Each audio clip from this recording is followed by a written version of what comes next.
Yo, what's going on guys? Jared here, and today I have another match for you for my Zodiac Duelist tournament. We are now in round 3, and this is a nice match. This actually shows a mistake on my part with a deck building choice that I decided to make, and I'm going to explain it as we go, but this is a really good match, and I wanted to show it to you guys. So moving on round 3, and let's see how we do.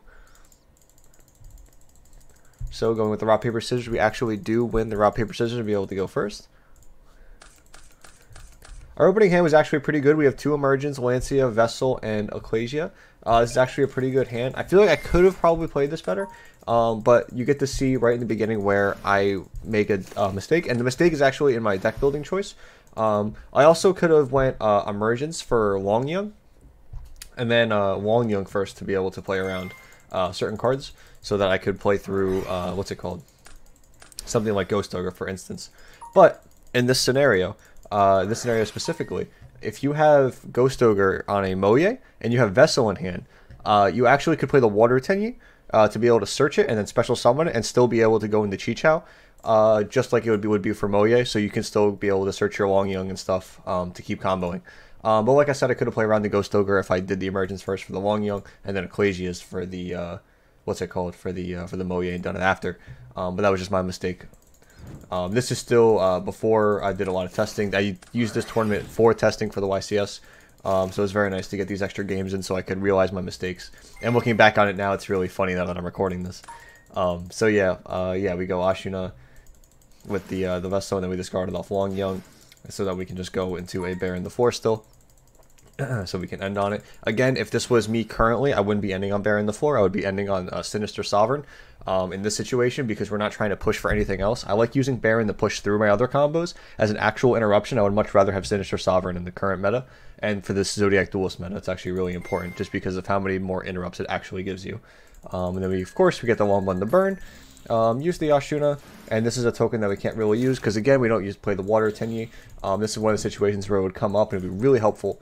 But unfortunately we don't play it. He knows I have this.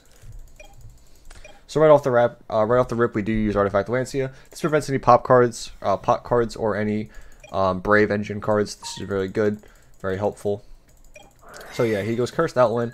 Right on the activation of the card, we're going to use the Baron. So what this doesn't let him get the send off the Cursed Outland. This also doesn't let him add Golden Ward to his hand, so we can threaten the Baron to 4/2. I'd rather have him just clear this out of the way, no problem, get no value off of it, than have to worry about it later.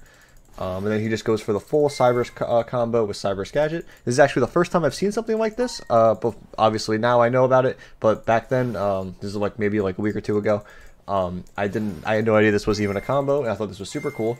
And this actually might be something I'm going to use in future decks. I think it's really good, being able to use one card to get to see more cards in your deck, to draw a card and put one back, as well as be able to go into Verte Anaconda and Dagda and other things. So yeah, this is just super cool. I really like this play. And he also does something really, really cool, which is going into Lina, the Charmer, to be able to take my Lancia, which he can then use against me on my own turn, and then still be able to go into the Predaplant Verte Anaconda.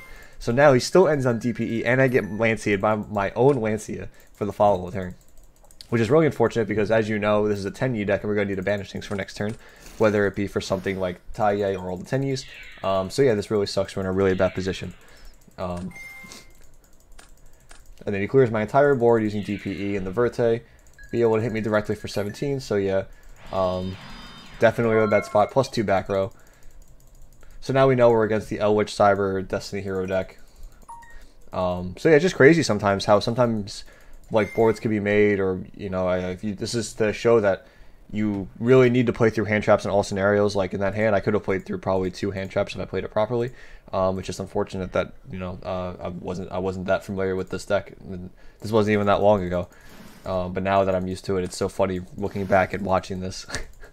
It's always crazy to me. So of course we go into the Monkey Lancia so that we can't use any of our Tenyis, so that makes Monk not a threat. We activate the emergence to add Moye. We were hoping that he would use the DPE, not the Lancia, but beggars can't be choosers in situations like these. Every time I use Moye, he used Droplet and negates the Moye, and he has the Enchantress in hand. So the Lancia did negate the Enchantress, but the rest of his hand was completely alive anyway, so it didn't even matter.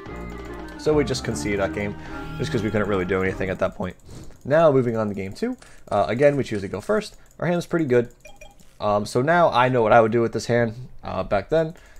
Curious how I play this. So what I do is I decide to use Vishuddha first. Like, get off for Monk. Go Adhara. And then go for Hauk. Okay. This is so funny looking back at this. I hate this play so much. Looking back at this. Oh, this plays into everything. Okay, so like, I guess my logic here was you make Hauk pre-normal summon. So then you can still have your Ecclesia for your Moye. If they stop Hauk, you can Moye, River Longyung, and then that goes through. But this still gets stuffed by so many things. When you could do protection to play through more things. Like, you can play through more things because you can go Baron negate, and then you can actually make Hauk with Baron if you want to, after you use the Baron itself. So which isn't too bad. But yeah, I feel like there was just better ways to play this still. So he lets the Hauk go through. And one of the main things is that this also plays through Nibiru, or plays into Nibiru. Like, we could be playing around Nibiru, but instead we chose to play into Nibiru. But it never mattered anyway, because he had Token Collector regardless. So what happens is he clears all my Auroradon tokens, but we do still have the Auroradon. So we tribute out the Death Box. We're not going to be needing this turn anymore, and I'd rather keep this on the field for our next turn. We can use it for a pop. So this specific route that I took actually does play through Token Collector very nicely. Just something to keep in mind. I thought it wasn't too bad. In this scenario, I guess for what he had specifically, it worked out pretty well. But if this was a Nibiru or something else, like a more generic card, this would be god-awful because we could just play right into a Nib. But then, again, we still have our normal summon, so, you know, it's hard to tell sometimes what you think the right play is. And then we get Ghost Ogre on the Moye again, and then this leaves us with nothing for Longyang, unfortunately, so we just have to pass. I think one of my biggest problems was that I wasn't using Longyang right in the beginning when I should, to be able to protect my main combo play so I could get all these interrupts and negates and advantage while playing through things. But now, looking back at it, it didn't matter because you had Token Collector. But we could have played through Token Collector anyway, because we could have, in my opinion, the right play was to special summon Adhara, activate Longyang, discard the Vashuda, special it, and then what happens is it puts him in a situation where he probably has a Token Collector there, because if he doesn't, we can go Baron and normal summon the Ecclesia, and either Ecclesia and the Adhara can go for Halki Fiber X, or we can go for a Taiye off the Ecclesia, go for Chi Chao and then search off that. So we still had plays regardless. We could end on Baron, Chi Chao, and then Adhara, or we can keep comboing differently if we actually went into Halki Fiber X. But the other play with the Longyang plays through Token Collector better, because if we have an Adhara Longyang guy and the token, he Token Collectors pop the token, and then we can synchro the Adhara and the Longyang actually for Yazi, and then Yazi destroy the Token Collector, and then go for, what's it called? And then Yazi can go for a Taiye, and then Taiye can continue the combo. Now, again, this is all unfortunate because he had Token Collector and Ghost Ogre, but it's just something to keep in mind that there was multiple ways to play through the Token Collector in this deck. Even with, like, just naturally, there's ways as long as you can keep going. So, unfortunately, he opens up right and the Fateful, so he was able to get the token, activate the Fateful, Cosmic Cyclone. I have to hope he doesn't really have much more. Goes Battle Phase, attacks over the token. I have no problem with that. Sets 2, pass. I draw Taiye. This seemed like a pretty decent draw. So what we do is we use Auroradon to be able to try to pop one of the back row. We snipe one.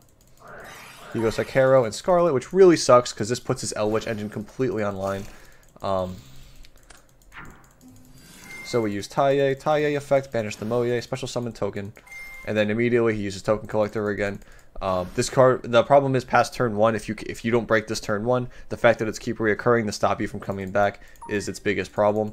And yeah, so what happens is Token Collector carries this game because the Elwitch engine is going to outgrind me at this point, and we can't do anything about the Collector itself. We don't have any 10 years going, so we can't actually go into something like the Monk and then Vashuda bounce back the Token Collector to try and play after. We just kind of in a bad position at this point. So once we're here, yeah, I popped the Hakero, but again, it doesn't really matter. We can't get out of this. This is too much. He's going to put too much pressure on us, but next turn he gets both of these. Yeah, so it was really unfortunate. We get 2-0'd there. But it was really important to see some of the plays and the variants of the plays you can do to play through certain things. And if I was playing the Water Tenyi, I think this would have been a lot better. It was why I said going forward after the YCSY, I think the Water Tenyi is really good. It just plays through so many things. Like, if they ogre Moyi and then you can get to the water Tenyi right after, but whether it be Vessel or off Ashuna, that's just actually huge. That's just so bad for them because they pretty much just wasted Ghost Ogre because you're gonna do the exact same play you did regardless, minus the draw, and it's not that big of a deal.